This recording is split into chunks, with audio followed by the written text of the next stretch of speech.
Lalu lanjut yaitu sumber lain. Lalu ada sumber lain yang juga bisa terkandung dalam tanah dan lautan.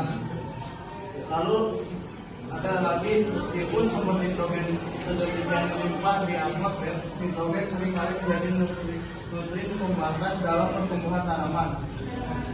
Lalu ada problem ini dikarenakan kebanyakan tanaman hanya dapat mengambil atau memanfaatkan nitrogen dalam dua bentuk, yaitu ion amonium NH dan ion nitrat NO.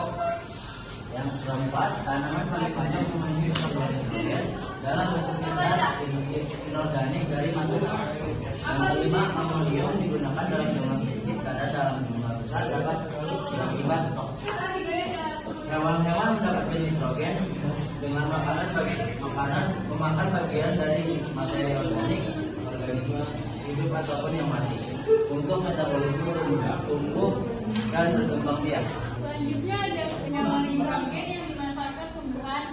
Terus amonifikasi perubahan nitrogen menjadi amonium, nitrifikasi amonium berubah menjadi nitrit, lalu nitrit diubah menjadi nitrat, asimilasi nitrat diserap tumbuhan dan diubah menjadi sesuatu yang dapat digunakan, dan nitrifikasi berubah menjadi nitrat kembali ke nitrogen di atmosfer. Saya mau menjelaskan tentang siklus nitrogennya. Yang diawali dengan nitrogen yang berada di atmosfer, lalu akan diserap oleh salah satu contoh bakterinya itu bakteri rhizomia yang tumbuh di akar tumbuhan yang akan menyerap nitrogen di atmosfer dan mengubahnya menjadi amonium. Setelah itu amonium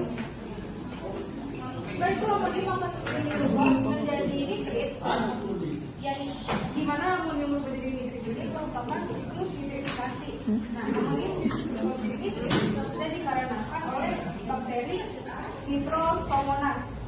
Lalu setelah itu nitrit akan berubah menjadi nitrat. Salah satu bakteri yang menyebabkan nitrit berubah menjadi nitrat adalah Nitrobakter. Setelah itu Nitrobakter ini akan diserap oleh nitrogennya akan diserap oleh tanaman. Lalu hewan yang akan memakan tanaman ini nantinya kotorannya atau bangkainya ini akan mengeluarkan nitrat. Lalu oleh bakteri dekomposer nitrat itu akan berubah menjadi amonium kembali. Lalu amonium ini akan mengalami siklus sama, yaitu dari nitrit akan mengalami denitrifikasi, yaitu kembali ke udara menjadi nitrogen di atmosfer kembali. Ya, presentasi dari kelompok 6. Kurang lebihnya mohon maaf. Assalamualaikum warahmatullahi wabarakatuh.